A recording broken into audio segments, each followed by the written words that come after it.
Bonjour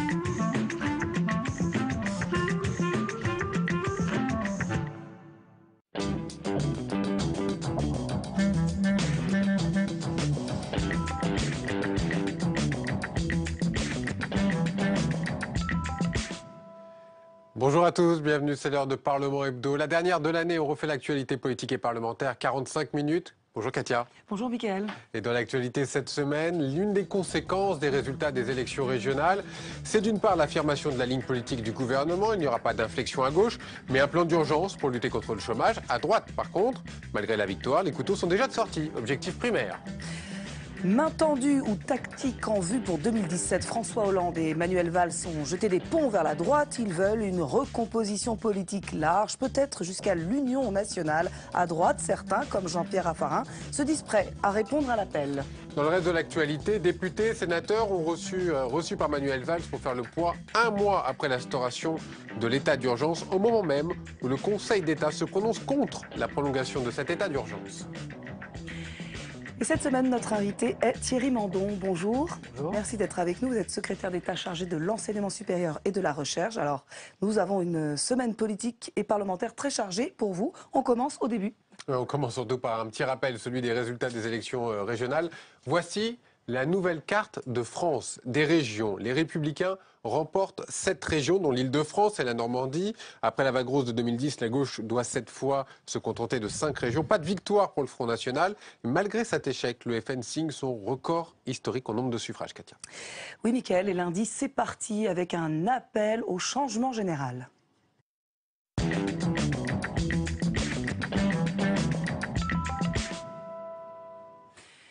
Les élections régionales ont donc sonné comme un avertissement. Les Français veulent du changement et vite. Au Parti socialiste, des voix s'élèvent pour demander une inflexion de la politique du gouvernement. Céline Martel.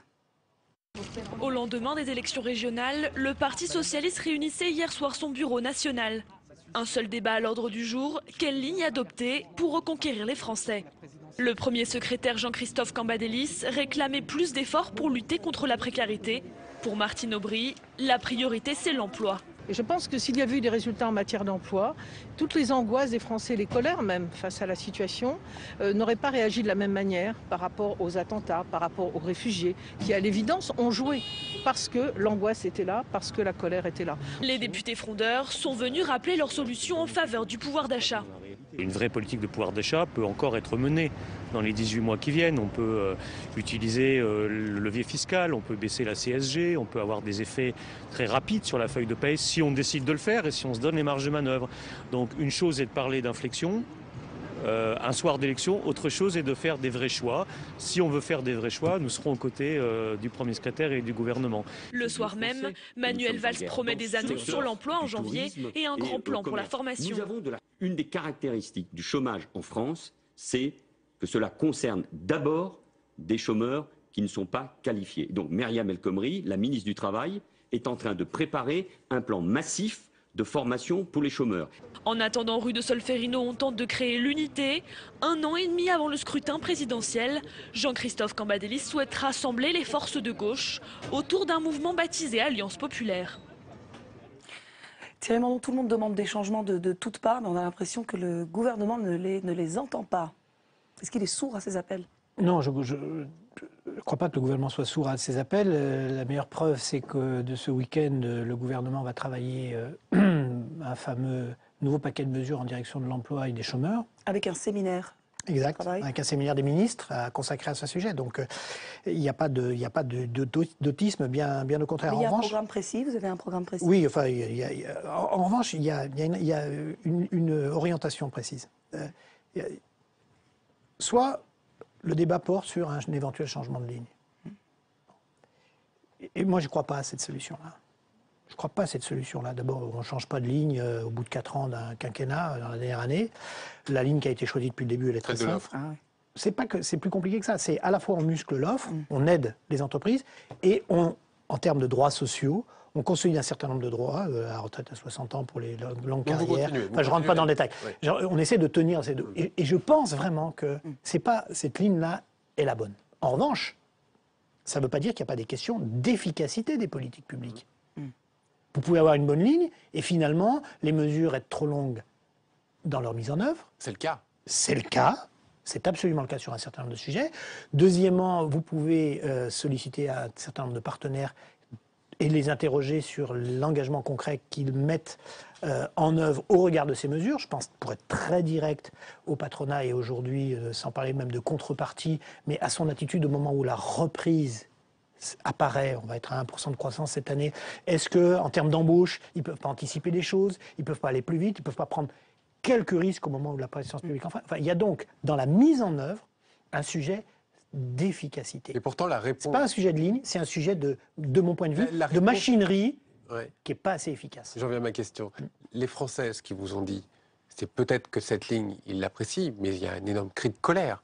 Oui, alors oui, comment vous répondez? Et ça ne peut pas être qu'un paquet de mesures pour le chômage, c'est pas possible. Non, mais moi, mon sentiment, et en effet, vous avez parfaitement raison, si on dit qu'il n'y a pas de problème de ligne, ce que je crois, en tout cas on peut avoir une autre option, mais moi je crois qu'il n'y a pas de problème de ligne.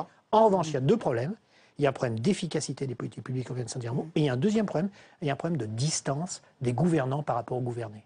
Ça n'a rien. Si vous deviez donner un exemple, ça veut dire très simplement, ça veut dire qu'en gros, les Français qui ont des difficultés, ils considèrent que tout là-haut, ceux qui décident, finalement que ce soit la gauche et la droite, ils sont trop loin d'eux, ils les écoutent pas. Et on le sent le débat, gauche-droite c'est pareil, on l'entend ce débat, ça y est, c'est reparti. Et pourquoi? Parce que justement, les Français renvoient la machinerie des dirigeants à un seul paquet qui est très éloigné d'eux-mêmes. C'est pour ça que moi, mon sentiment, c'est que le terrain de réponse à la situation, il est double, il est des mesures renforcés dans leur mise en œuvre en matière d'emploi, de chômage, parce qu'il y a un sujet, et en matière de gouvernance, de comportement des gouvernants et de mode de gouvernance du pays, un changement profond de notre République. Alors, il y en a qui demandent encore plus de changements. On a vu passer derrière vous la photo de Cécile Duflot qui veut une coalition de transformation. Alors ça, vous répondez quoi à ça? Bah, écoutez, bon, moi je comprends rien. Enfin, vous tend la main, voilà. Après vous avoir tourné le dos, elle vous tend la main. Elle me tend la main, je ne sais pas si elle me tend la main, pas tend la main. D'abord, elle parle que de politique politicienne. Ça ne vous intéresse pas, ça? Mais non, mais c'est pas ça le sujet. Moi, mon analyse, c'est que le sujet, c'est l'efficacité des politiques publiques. Voilà. Et le comportement, la démocratie, la façon dont fonctionne notre République. Ça peut se faire avec Cécile Duflot. Ça se fait avec ceux qui sont d'accord sur... Bien sûr, pourquoi pas. Mais voilà, le sujet, c'est pas de dire « Ah tiens, je viens avec le Parti communiste, et puis ce serait bien que vous nous écoutiez, que vous preniez nos propositions, comme ça, on serait pas... » En fait, personne n'y comprend rien. C'est plus efficace. Thierry Mondon, il y a plusieurs mois, vous aviez parlé de cette question des primaires. On sait ce que vous aviez dit, que vous étiez plutôt favorable à des primaires. Est-ce que le résultat de dimanche dernier met fin définitivement à cette question? En tout cas, ce qui est sûr, c'est qu'il... Première dans votre camp. Oui. Il pose un problème bien précis. On voit qu'une élection présidentielle, au deuxième tour, il y a deux candidats, que non seulement on est dans un tripartisme réel, donc il y a trois grandes formations politiques qui peuvent espérer avoir un candidat, mais que premier élément, et deuxième élément qu'ajoute la régionale, c'est le changement fondamental, c'est que si les choses se passent comme ça se passe aujourd'hui, le Front National sera deuxième tour. Votre réponse sur cette question des primaires aujourd'hui? Il faut créer les conditions pour qu'il n'y ait pas un premier tour entre de très nombreux candidats à gauche. Parce que s'il y a plus de candidats à gauche, moins vous avez de choix. Excusez-moi, mais je ne comprends pas. Ça veut dire très concrètement que c'est les primaires, que c'est une autre façon de faire, peu importe, mais qu'on a intérêt à ce qu'il y ait le moins de candidats possible à gauche au premier tour. Donc vous maintenez? Moi, ce que je pense, je le pense. Vous maintenez vos propos de ce que vous avez dit? On va en parler, c'est pas le moment, au lendemain d'une élection, de recommencer la politique politicienne. Ce qui est sûr, c'est que la gauche doit être le plus rassemblée possible au premier tour de l'élection, le plus rassemblée possible, et que donc il faut organiser les conditions de ce rassemblement. Alors on a vu les conséquences à gauche, voyons un petit peu ce qui se passe du côté de la droite, du côté des Républicains. Là, les couteaux sont sortis. Reportage signé Quentin Calmet. Dès janvier, Nathalie Kosciusko-Morizet, actuelle numéro 2, n'appartiendra plus à la direction du parti. En cause, son opposition à la ligne ni retrait ni fusion aux élections régionales. Croire que le parti se renforce en s'épurant, c'est une vieille idée stalinienne. Moi, je pense que le parti se renforce en débattant. Et c'est justement de débat qu'on a besoin au lendemain du jour où le Front National a fait son plus haut score de l'histoire. En tout cas, moi je suis très claire, je n'échange pas mes convictions contre une place. Des débats ouverts sur la ligne politique du parti qui doit être discuté les 13 et 14 février à l'occasion d'un conseil national. Depuis ce matin, c'est aussi le bal de la primaire qui s'est ouvert. Bruno Le Maire entend incarner le renouveau quand Hervé Mariton plaide pour les valeurs de la famille. Reste à trancher la date de ces élections internes au parti. Pour les sarkozystes, il faut avancer l'échéance, une proposition rejetée par François Fillon et Alain Juppé. A priori, il n'y a pas de consensus, donc je pense qu'on restera sur le calendrier, mais on en a effectivement débattu. Un calendrier de la primaire crucial pour maintenir l'entente entre tous les prétendants, avec peut-être ce soir également une nouvelle candidate. Vous voyez l'impact des primaires, de ce que ça peut avoir, c'est une forme d'éclatement du parti. Je voudrais avoir votre sentiment. Jean-Christophe Cambadélis a parlé avec ce changement entre Nathalie Kosciusko-Morizet, l'arrivée de Laurent Wauquiez comme numéro 2, d'une inflexion frontiste chez les Républicains. Ça veut dire quoi? Ce qui veut dire, c'est que l'enseignement que semble tirer la majorité des dirigeants des Républicains de l'élection régionale, c'est qu'il faut droitiser la ligne. Et qu'il faut finalement que les Républicains se positionnent le plus possible de ce qui est en gros la plateforme de l'extrême droite. Voilà. Et vous avez ce sentiment-là, vous aussi? Moi, j'ai le sentiment que c'est plus compliqué que ça, ce qui se passe. Et que d'ailleurs, il y a le facteur le plus important de ce qui est en train de se passer chez les Républicains, et pas celui qu'on dit. Il y a de fait 3 scénarios de réaction du corps social républicain à l'élection régionale. Il y a ce qu'on appelle la loyauté, je fais référence à une théorie de sciences politiques américaine, peu importe, la loyauté, c'est-à-dire l'appareil qui dit il faut tenir bon et il faut même être un peu plus à droite que ce qu'on est. Il y a la voix, c'est-à-dire ceux qui protestent par rapport à ça, Mme Kosciusko-Morizet, par exemple, qui disent non, c'est pas la bonne ligne. Et le plus important, c'est ce qui se passe dans les régions, autour de 3 candidats régionaux que sont Mme Pécresse, M.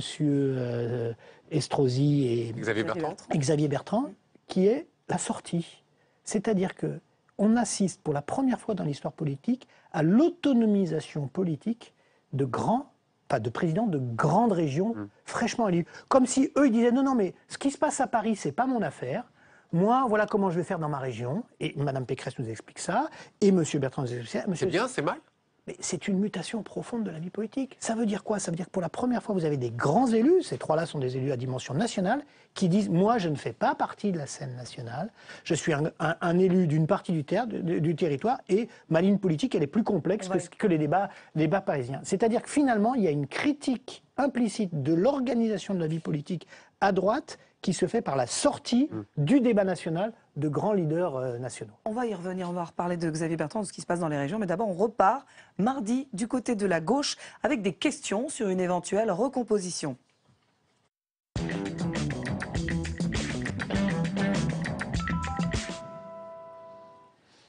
Les appels pour refonder le Parti socialiste se multiplient. Le rêve d'une grande alliance populaire unissant toutes les forces de gauche sur un projet commun refait surface. Explication avec Jean-Baptiste Daoulas. Le patron du PS a lancé hier un appel solennel aux électeurs et aux partis de gauche. Dépasser le vieux Parti socialiste avec une grande alliance populaire. Celle-ci aura vocation à fixer une base, des échéances, une perspective qui sera celle que nous appelons dans notre vocabulaire d'un nouvel Épinay, c'est-à-dire la substitution au Parti socialiste d'une formation politique rassemblant tous ceux qui auront participé à l'Alliance populaire. Mais à quel partenaire le PS peut-il s'ouvrir à gauche? Pour les communistes et les écologistes, il y a un préalable, changer la politique du gouvernement. Pourquoi la gauche est éparpillée? Parce que la politique qui est conduite par Manuel Valls n'est pas une politique qui peut rassembler la gauche. On peut faire un choix, qui est celui de dire on change rien, on continue. De dire même maintenant, de toute façon, c'est non seulement la pensée unique, mais c'est le parti unique. Et ceux qui ne sont pas d'accord, on les ignore et on ne les regarde pas. C'est pour ça que j'ai fait ce choix de dire nous sommes disponibles. Difficile encore d'imaginer à quelle concession le Parti socialiste est prêt pour retrouver des alliés. Au sein même du PS, certains demandent une vraie refondation idéologique. Si la structuration de la gauche est indispensable, il ne faut pas que le Parti socialiste ou l'Alliance populaire se résume à une machine électorale.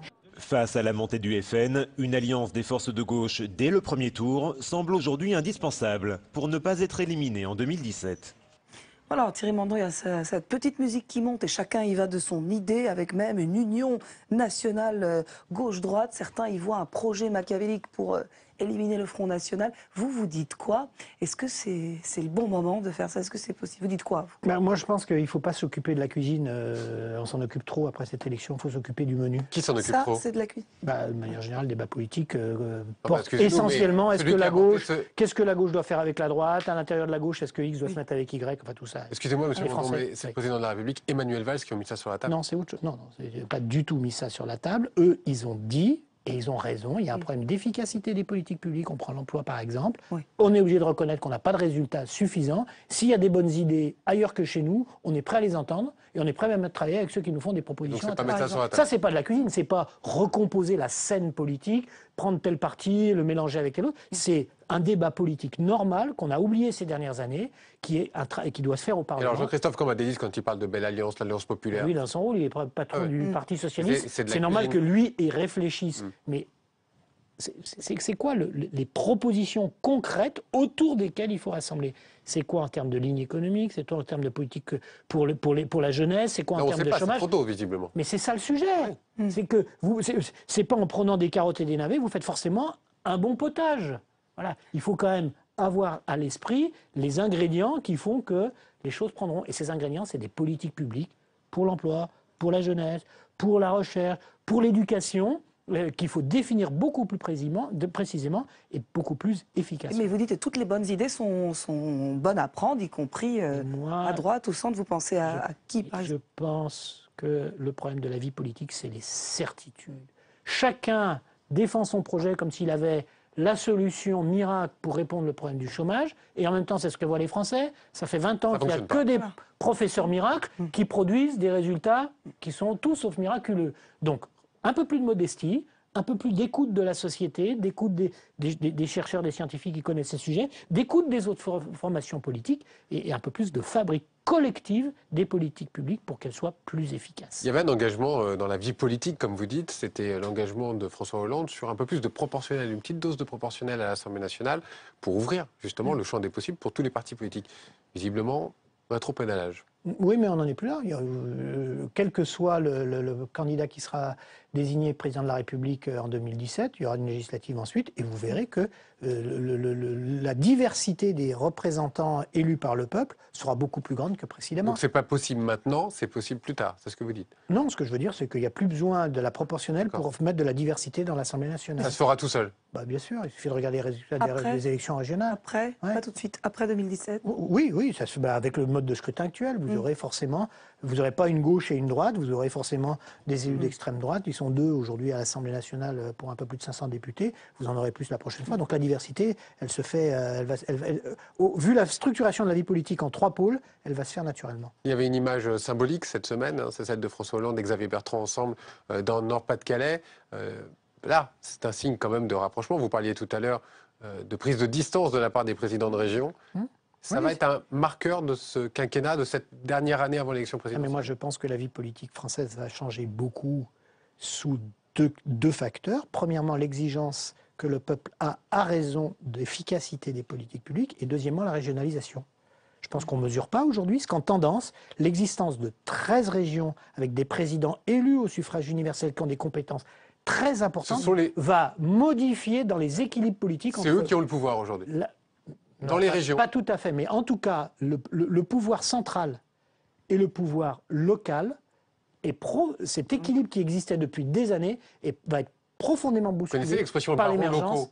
Ce ne sera pas des barons. C'est pas des barons, parce que vous ne pouvez pas être baron. Vous pouvez être baron d'un espace que vous maîtrisez. Là, quand vous avez des grandes régions, l'île Nord-Pas-de-Calais, la Picardie, l'Aquitaine, le Limousin, vous ne pouvez pas être un baron. C'est beaucoup trop grand pour vous être un baron. En revanche, vos relations avec le centre, c'est-à-dire la vie politique parisienne, vont changer. Et moi, je souhaite ces changements-là. Je pense que la vraie décongestion de la vie politique, la vraie maturation de la vie politique, elle passe par un nouvel équilibre entre le terrain et le centre. Allez, on y va. Thierry Mondot, je voudrais maintenant vous faire réagir. Il y a une autre conséquence, c'est en Ile-de-France, la défaite de Claude Barthelone avec une petite phrase qui est mal passée.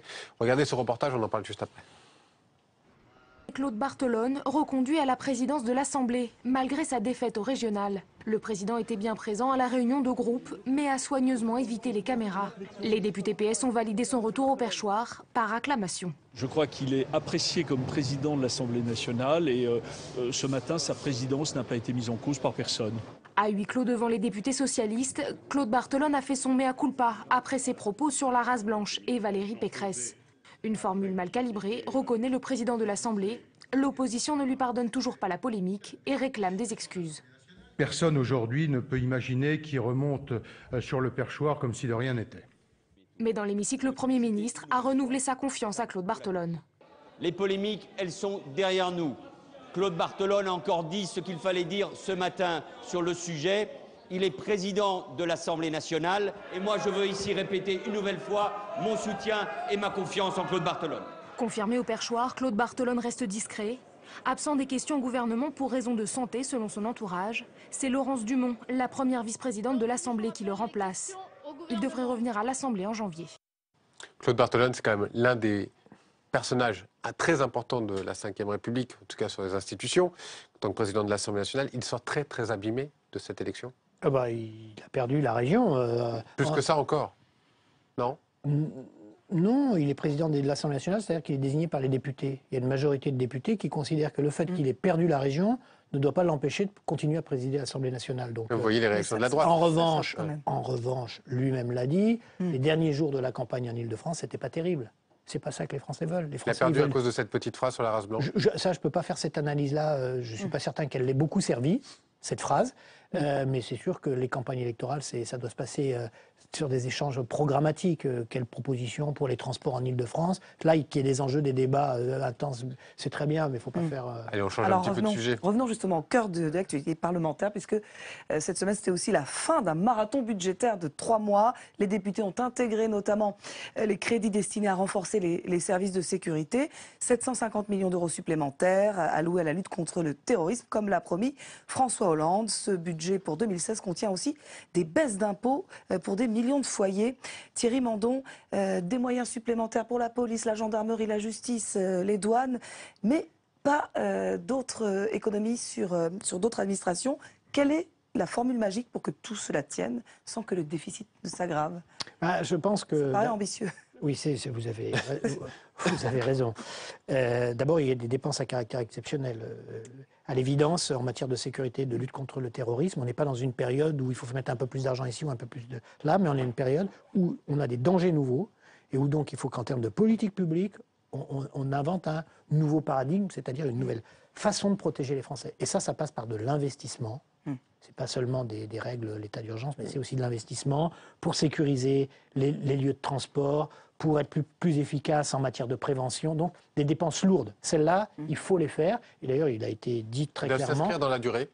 Elles doivent s'inscrire dans la durée. C'est des réformes structurelles, exactement, adaptées aux nouveaux risques. Et celles-là, y compris si elles passent par budgétairement un relâchement sur ces dépenses-là par rapport au budget, le président de la République lui-même l'a dit, le pacte de sécurité, c'est supérieur. Donc l'Europe l'accepte. Et l'Europe l'accepte parce qu'on est vraiment structurellement, c'est pas un problème français, c'est nouveaux risques, nouvelle stratégie de réponse publique, nouveaux investissements. Mais l'Europe va accepter ça combien de temps? Parce que les déficits, à un moment donné, il va falloir les combler.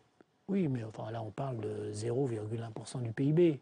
On ne parle pas de donc c'est pas massif. Enfin, je veux dire qu'une puissance publique qui ne fait pas les investissements nécessaires pour protéger ses citoyens, elle est complètement dévalorisée. Donc ça, ce n'est pas le propre à la France, tous les pays sont là-dessus. Ensuite, là où vous avez raison, c'est que vous pouvez quand même être cohérent dans la vie politique. Plus de dépenses et des baisses d'impôts en même temps.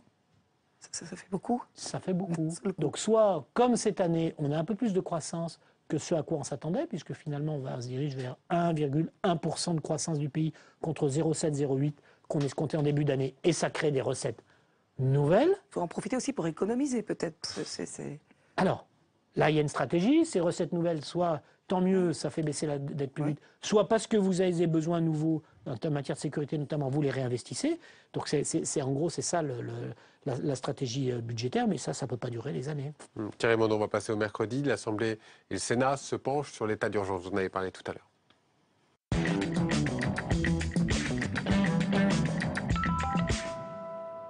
Alors après un peu plus d'un mois d'instauration de cet état d'urgence, Manuel Valls a reçu les parlementaires pour expliquer, pour faire un point.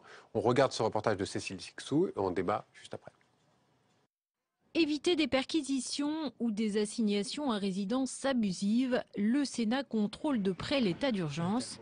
Ce matin, en commission des lois, les sénateurs font un premier bilan de cette surveillance.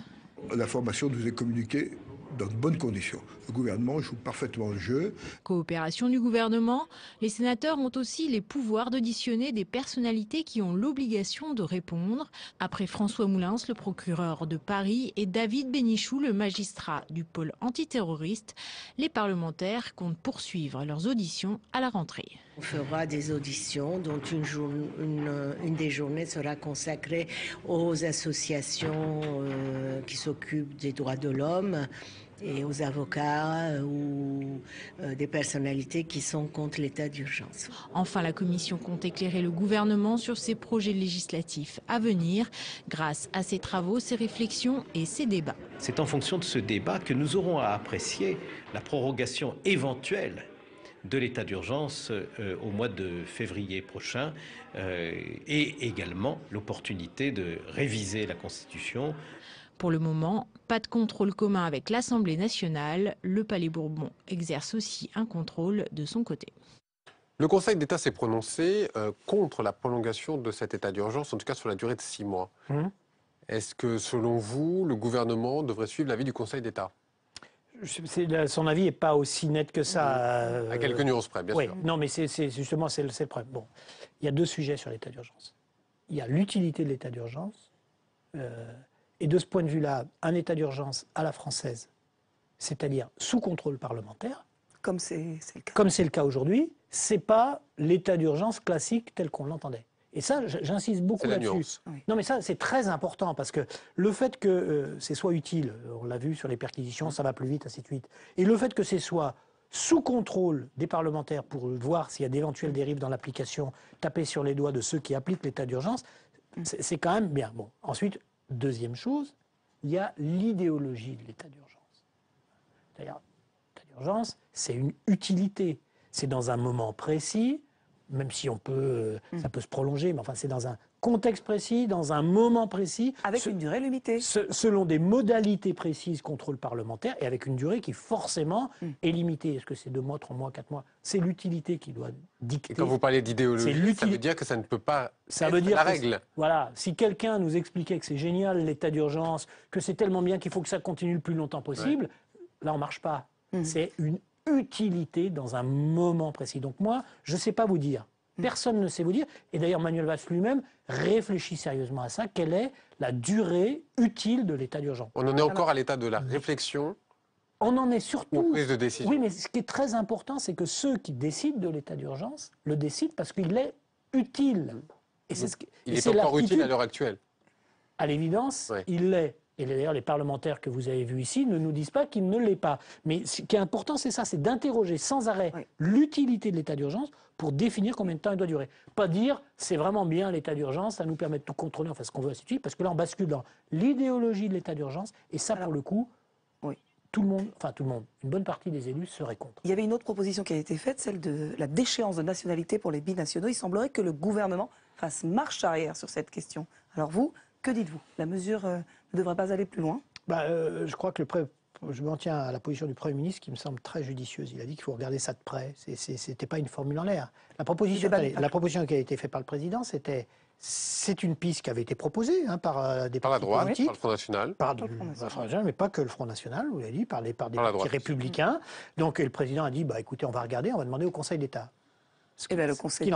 Le Conseil d'État, il donne un avis, pour le moins ambigu sur cette question. On ne peut pas dire qu'il dit oui, c'est très bien. Il vous renvoie un peu la balle. Il nous renvoie la balle. Et qu'est-ce que dit le Premier ministre? La seule chose qu'il a à dire, ça date d'il y a 3 jours, l'avis du Conseil d'État. Il dit on va regarder ça de près.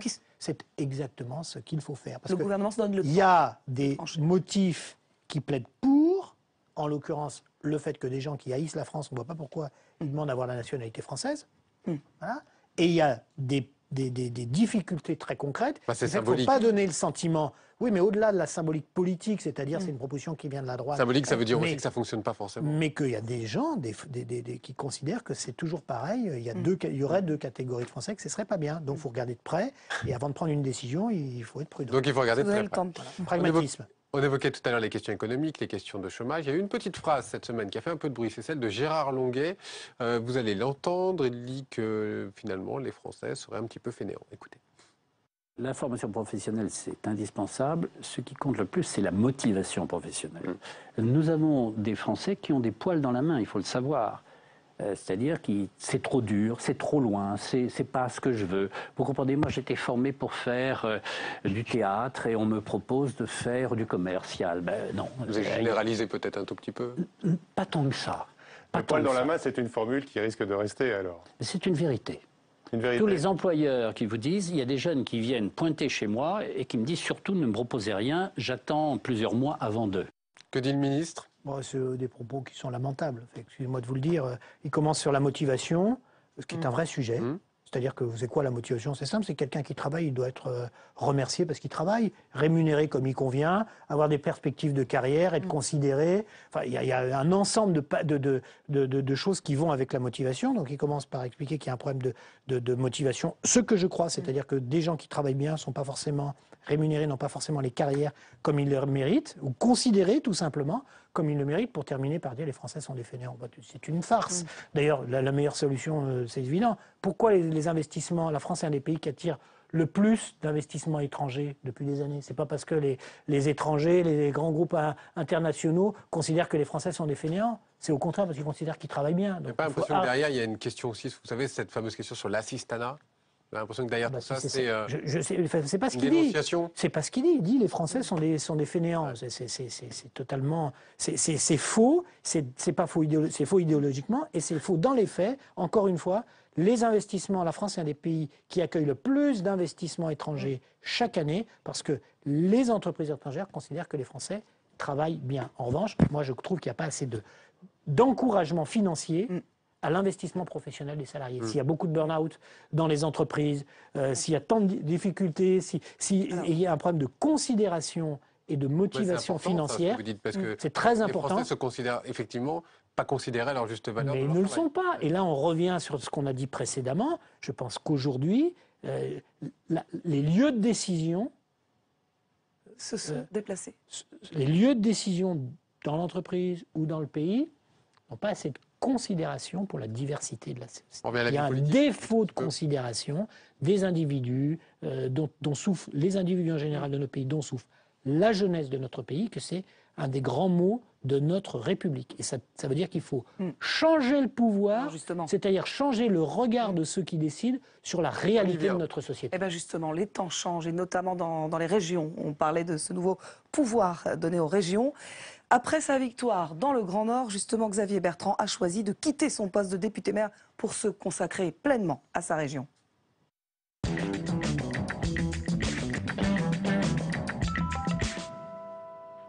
Et Valérie Pécresse a fait de même, mais en revanche, certains ont choisi de rester là où ils sont. C'est le cas notamment de Laurent Wauquiez à droite ou de Jean-Yves Le Drian à gauche. Elsa Mondin-Gava nous parle des bons et mauvais élèves en matière de cumul. Regardez. Ils deviennent présidents de conseil régional. Qu'advient-il de leurs autres mandats? Certains font le choix de se consacrer à 100% à leur région. C'est le cas de Xavier Bertrand, élu en Nord-Pas-de-Calais-Picardie. Je vais quitter mes fonctions de député de l'Aisne. Je vais quitter mes fonctions de maire de Saint-Quentin. Et pourtant, j'aime ma ville profondément. Et j'ai décidé aussi de ne pas être candidat à la primaire de la droite et du centre. Ou encore de Valérie Pécresse en Île-de-France. D'autres, comme Christian Estrosi, démissionnent de leur mandat de député, mais conservent des fonctions locales, la présidence de la métropole Nice-Côte d'Azur. Et puis certains cumulent. C'est le cas de Laurent Wauquiez, président de la région Rhône-Alpes-Auvergne, qui reste député et vient d'être nommé numéro 2 du parti Les Républicains. Ou encore Jean-Yves Le Drian, président de la région Bretagne et ministre de la Défense. J'ai annoncé aux Bretonnes et aux Bretons que si j'étais candidat à la présidence de la région Bretagne, c'était pour y rester. Par ailleurs, il ne vous a pas échappé que la France est en état d'urgence et le président de la République a souhaité que je reste ministre de la Défense le temps nécessaire parce que nous sommes en guerre. Pour l'instant, députés, sénateurs et députés européens peuvent cumuler leur mandat avec une fonction exécutive locale, mais à partir de 2017, ils devront choisir. Thierry Mondon, on va vous interroger sur cette question-là dans un instant. Je vous présente Jim Jarassé qui nous a rejoint, notre partenaire du SCAN. Il va vous interroger lui aussi dans quelques minutes. À vous, Katia. Mais d'abord sur Xavier Bertrand qui renonce donc à tous ses mandats et même à la primaire à droite. Vous dites chapeau? Chapeau. Oui, je dis chapeau à Xavier Bertrand et chapeau à Valérie Pécresse. Voilà, 2 élus. Xavier Bertrand, il renonce à tout pour s'occuper de sa région, alors qu'il y a quelques semaines, il était maire et même candidat à la primaire de... Donc c'est courageux. C'est oui, courage politique. Bravo. Et bravo, Madame Pécresse, de se consacrer à sa région. C'est ça dont les Français ont besoin, de gens qui s'engagent. En revanche, chapeau d'âne pour Monsieur Wauquiez. Chapeau d'âne, maire du Puy-en-Velay. Madame Delga. Et Madame Delga, à gauche. Madame Delga, pourquoi Madame Delga? Elle n'est pas encore députée? En tout cas, il y a le cas Jean-Yves Le Drian. Non, mais Wauquiez, c'est le pire du pire. Non, mais Wauquiez, c'est le pire du pire. Oui, mais d'accord. Non, mais c'est pas parce que... Non, mais il faut quand même voir que il n'y a pas plus... Il est soi-disant jeune élu politique, c'est le plus vieux des hommes politiques français. Il est président de région, il est député, et en plus, dans la semaine, comme si ça ne suffisait pas, il est maintenant numéro 2 des Républicains. Enfin, je veux dire, c'est Superman. C'est-à-dire que cet homme est... Et d'ailleurs, on se demande pourquoi on fait encore des élections dans sa région, parce qu'il suffirait de dire « nous, on veut Wauquiez » pour que tous les problèmes soient réglés. Ça, c'est vraiment de la vieille politique. Mais alors, le cas de Jean-Yves Le Drian, qui suscite quelques interrogations, est-ce qu'il peut tout faire? C'est différent. Mais c'est toujours différent. Non, mais attendez, la France est en guerre. La France a des armées engagées. Il est à la tête du ministère de la Défense depuis le début du quinquennat. Il a lui-même dit que la région, il ne lâcherait pas. Voilà, et qu'il était à disposition du président de la République. Donc, c'est au président de la République de choisir le moment où il peut considérer que sans aucun risque pour l'engagement de la France sur les terrains de bataille dans le monde, et pour les militaires français, on peut faire un changement de ministre de la Défense. Donc vous dites que la situation exceptionnelle dans laquelle se trouve la France justifie cette exception. Le chef des armées, quand on le remplace, il faut être sûr qu'il n'y a pas de hiatus. Et donc, le président de la République réfléchisse au moment où il faudra le faire, ça me semble indispensable. On va passer à la loupe du SCAN tout de suite.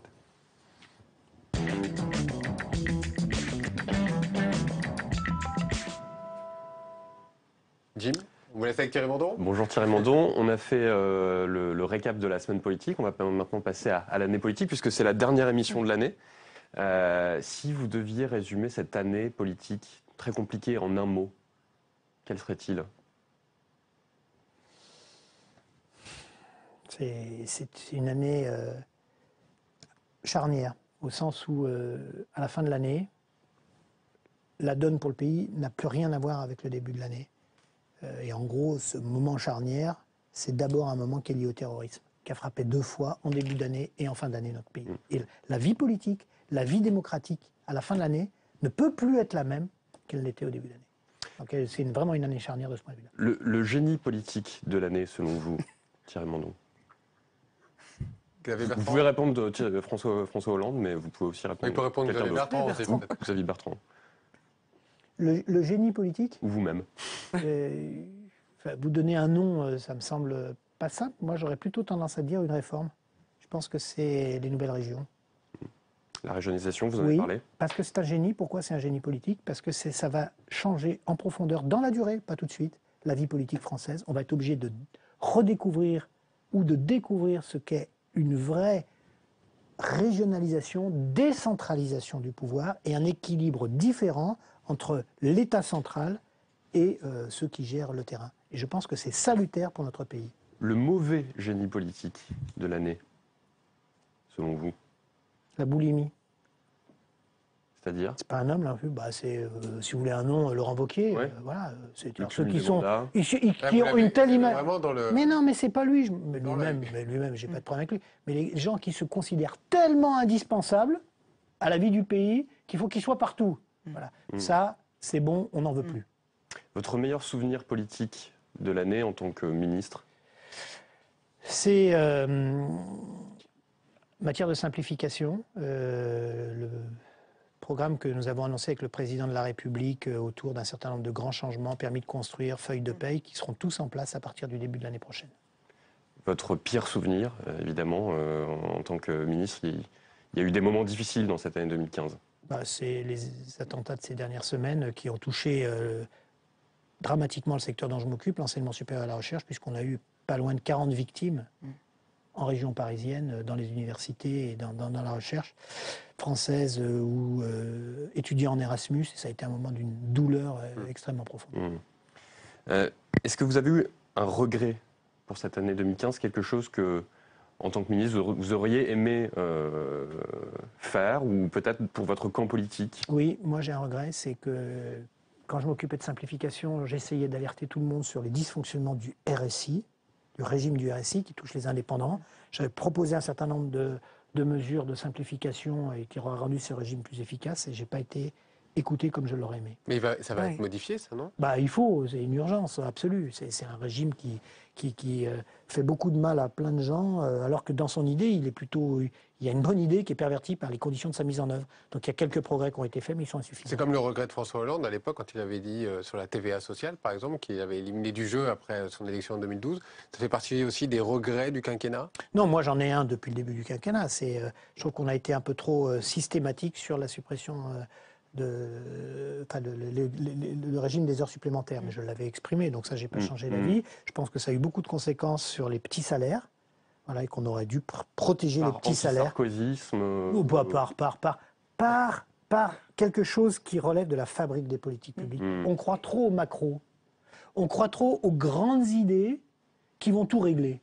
Or, c'est pas comme ça que ça marche. Maintenant, je m'occupe de la recherche, je vois des scientifiques, ils me disent attention, regardez très concrètement que chaque fois que vous prenez une décision, les conséquences concrètes que ça a sur le terrain, qui sont pas toujours celles que vous pensez que ça aura, et n'hésitez pas à corriger, au vu des résultats concrets des mesures que vous prenez, ces mesures-là. Vous regardez vers l'avenir et vers 2016, vos souhaits pour cette année? Moi, une gouvernance beaucoup plus ouverte, beaucoup moins pyramidale, c'est-à-dire que les décisions soient prises de manière beaucoup plus concertée, collaborative et par des niveaux hiérarchiques très diversifiés, plutôt que par la prétention parfois que tel ou tel a, en réunissant 2 ou 3 experts des choses, de dire ce qui va être bon pour le pays. Une promotion peut-être lors du prochain remaniement? Non. On vous a vu parler là de manière très pertinente de toute l'actualité politique. Vous étiez un peu en dehors de votre rôle de ministre de l'enseignement supérieur, mais est-ce que vous avez des vues sur peut-être un autre poste au sein du gouvernement? Non, moi j'ai aucune vue sur rien. Je veux dire, j'ai commencé à la simplification, maintenant je m'occupe de l'enseignement supérieur et de la recherche. Ça c'est génial. En revanche, j'ai pour ce secteur-là quelques priorités que j'aimerais bien voir aboutir, notamment en matière de renforcement de l'autonomie de nos universités et de moyens nouveaux pour la recherche, et notamment la recherche fondamentale. Merci beaucoup Thierry Mandon, merci Jim. On vous souhaite à tous de passer de bonnes fêtes de fin d'année. On se retrouve l'an prochain, même lieu, même heure. Très bonne suite de programme sur la chaîne parlementaire.